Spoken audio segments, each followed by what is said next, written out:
Today, we're gonna find out how far the Zeekr 001 can go on a full charge of battery at 120 kilometers an hour.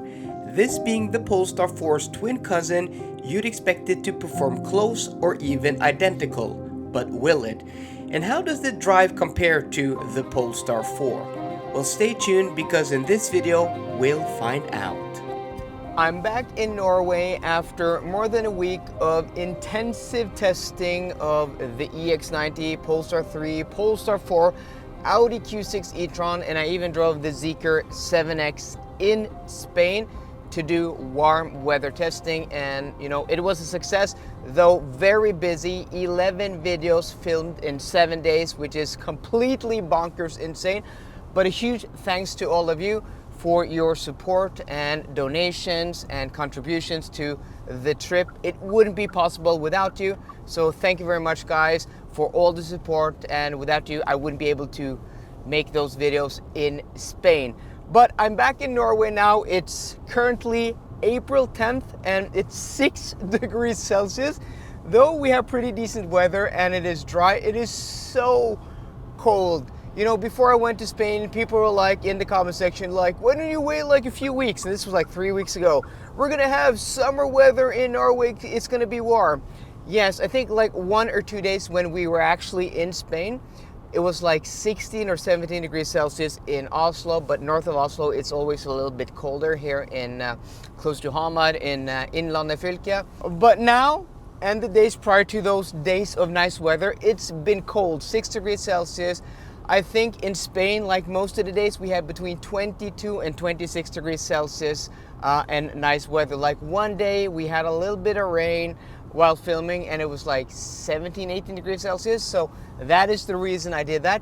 I was able to, do a whole week of testing and pretty much have, pretty decent Scandinavian, North European summer weather. But enough about that. We're now back in another Geely product car. We've driven Polestars, we've driven Volvos, even the Zeekr 7X, and now we are in the Zeekr 001. So this car is closely related to the Polestar 4, both being Geely Group brands, and it tells. Like the placement of the infotainment system is the same, the placement of, a lot of the buttons around in the cabin. Though this does have, normal stocks, which I do like, and also a different steering wheel, which I very much like the design of, but the D-pad here, unlabeled buttons, and also a thing that I really don't like about this car is that I can't get low enough. I mean, I can adjust the seat lower, but that much. That's not a lot. That's not a lot. So I can adjust the seat lower, but then I can't get the steering wheel low enough. I feel like I'm sitting lower in the Polestar 4. And also the seat cushion here, like it's not long enough. You don't have like a cushion extender like with the Polestar 4.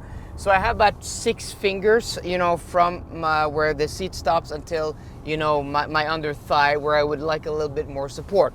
So we'll see, just driving this car on the road for a few hours, it's fine. But in my long trip test, which is like 6, 7 more hours, it's going to be a test to if these seats hold up. But other than that, this is a very quiet and comfortable car. At the end of the video, I'm going to reveal, the results of my noise measurement test. And yeah, this is on par, maybe even a tad bit quieter than that Polestar 4.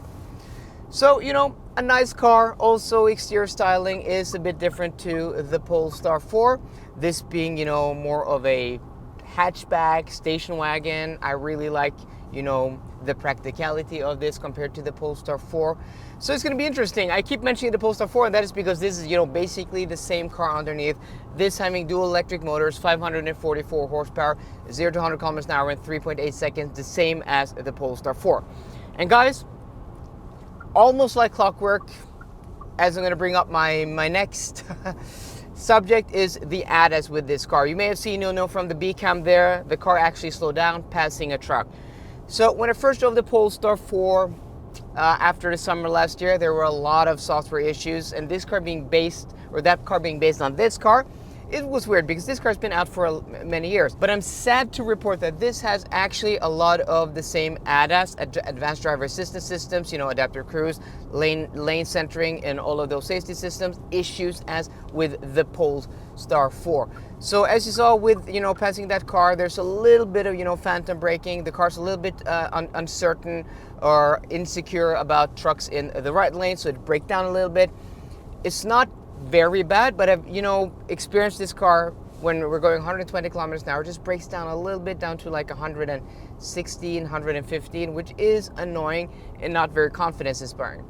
And also to activate the adaptive cruise, there's also this massive delay, like a second or two from pressing the button until the system actually engaged, which is very annoying. And also while changing lanes, using the lane centering, auto steer or LCC, whatever they call it here, when the car re-engages the lane, it like kind of snaps in place. There was very smooth, but I've experienced several times. Let's see if we can, replicate that in the left lane here. Let's see. Yeah, there you go. There's a little bit of a tug while it, snaps into the lane, which is just very weird and not a very confident action of the car. It's just a little bit disconcerting. When it does that, it's just not very, very unrefined. Let's see if we can replicate that again, going to the right lane. And over a long trip, yeah, there you go, it just snaps in place. Over a long trip, passing cars and then re-engaging the lane, it just becomes very annoying. That may be nitpicking, but other cars do this very smoothly. I've been driving in Spain now, the EX90, Polestar 3, Audi Q6 e-tron, and those cars don't do that. The Audi's ADAS is so flawless in its operation, and driving this is actually quite a contrast. So guys, after about half an hour on the road going northward here on the E6 motorway, 6 degrees Celsius, 7 degrees now, with a tailwind of about 3 meters per second, our average consumption is 25.1 kilowatt hours per 100 kilometers, which isn't low, but it is also cold. I'm actually really enjoying myself driving this Zeekr 001. I really like the interior. I think the steering wheel is just really nice, and having the gear selector here, your volume knob there, I just like the layout of the interior and having normal stalks. But with that being said, there are a few oddities. As I said, with the ADAS, it's a little bit annoying, but it's been fine. And while I say that, it phantom brakes, just a little bit. I can't make this up. This is funny. But so I'm listening to music. This has, the Yamaha sound system. It's amazing. I think it's even better than the Harman Kardon you'll find in the Polestar 4. So there are a lot of things to like about this car. But, you have this D-pad here on the right side and also on the left side. And this is supposed to control, your volume up and down and skip forward and skip backwards. And with the Polestar 4, the panel is bigger, and it's like a pyramid, very shallow pyramid, but it's easy to press up, down, right, or left. But here it's not. I find myself using my fingerprint marks on the glossy black plastics to where to touch. But even though I hit the same spot every time, it registers with haptic feedback, but it doesn't actually change the song like 1/3 of the times or 2/3 of the times, which is annoying. And then you have this volume knob down here, which is very nice, but you can't skip forward or backwards. There's no toggle right or left, which is weird. Why have this volume knob where you can play, pause, you can turn it to turn up and down the sound, but you can't skip forwards and backwards. So that's annoying. It takes away from the experience, and it makes an overall a nice experience just annoying. I don't understand why some auto manufacturers do these strange things just to annoy us. Is that why they do it? So I'm pressing like a hero. Yeah, it just doesn't want to adjust the speed. Come on. I mean, that's just not acceptable. There. And every time I click it, I can hear the haptic motor, vibrating. I can feel it in my thumb, but it just doesn't do anything. That is just weird. Yeah, that's not good at all. That's not how it's supposed to be. And I overran the speed limit there because the button I'm supposed to use didn't want to work. Of course, I could depress the brake pedal and then, I could deaccelerate, but that's not how you're supposed to increase and decrease your speed with this system. So we're now here at our halfway point here in Moelv, and our average consumption after 93.7 kilometers is 24.7 kilowatt hours per 100 kilometers, which is not low, but it's not too bad considering that the Polestar 4 long range dual motor performance had an average consumption of 23.5 kilowatt hours per 100 kilometers hour with pretty much the same setup, 22-inch wheels being the performance version, when it was like 22 to 24 degrees Celsius. So I don't think that's necessarily bad considering it is 6 degrees Celsius today. It is not warm, but according to the wind map, we did have a push in the direction here of 3 meters per second. So we'll see if that consumption goes up even more as we put our nose into the headwind southward back towards where we started. A thing I forgot to mention about, the interface here, the user experience, changing songs and stuff like that, is that the infotainment system in this car, which I'm going to dive deep into in my review probably next week, is that this infotainment system is completely different to what we find in the Polestar 4. Both are Android based, but this does not have Google Maps. So it has a built-in navigation system, which the guy at Zeekr told me was not very good. And you can see the response to the screen sometimes just isn't there. So they actually have a new one called Zeekr, somewhere here. Zeekr navigation. Is it this one maybe? No. It's supposed to be somewhere here. There's Zeekr navigation, which is a different navigation system. But what's cool with the Polestar 4 is that you can do a split screen when you're using the navigation system. You can't do that here. And then you can have shortcuts. So you can have your consumption, you can have Android Auto, you can have Apple CarPlay, or you can have your media. So that's why I haven't been bothered with the Polestar 4 not having been able to switch up we'll just stop the timer there. Switch up the songs with this switch, because I could just do it. Oh, that was very slow throttle response in eco mode. My God, was that slow? Yeah. So that's why I haven't been bothered with the Polestar 4 because I could just tap the screen. But here you can't, because I'm using Google Maps, which is basically, or I'm using Apple CarPlay with Google Maps as my navigation system. So guys, we're now back here at our start point. And what we're going to do now, if my phone can stay there, is that we're going to go and connect to one of these chargers and see what kind of consumption we have after just a few hours on the road. Passive heating of the battery, no preconditioning, though this car does have active preconditioning actually. If you go into this menu here and you go into charging, it actually has battery preconditioning manually and also automatically via the navigation system. But we don't do that in this test. This test is all about getting that maximum efficiency, and that means no preconditioning, because that will use energy to heat up the battery.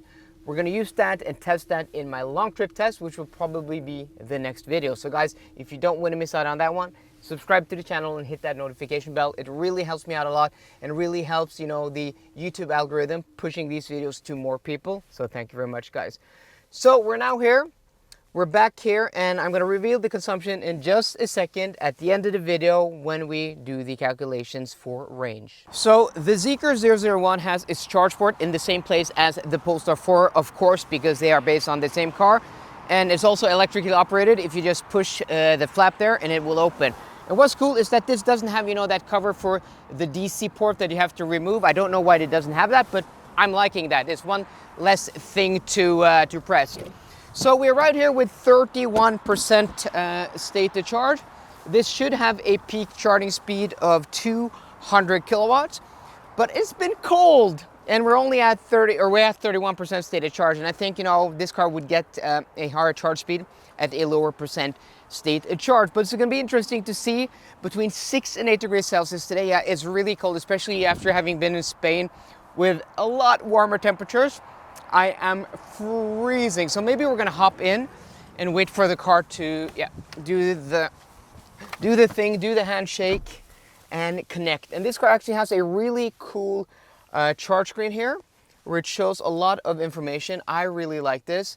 So you guys can see here, it gives the current, the voltage, the kilowatts, and also the charge speed in kilometers per hour, which is pretty awesome. And that's probably based on the WLTP rating of this car. And also time left to go to 100%. I wish it also had 80 and maybe like 50 also, but 80 would be very practical, but the fact that it actually has, you know, to fold is really, really nice. So let's see here now, we're at 108, 106. Yeah, so you can see the voltage is now 412 volts, and it's limiting the power here by the current, right?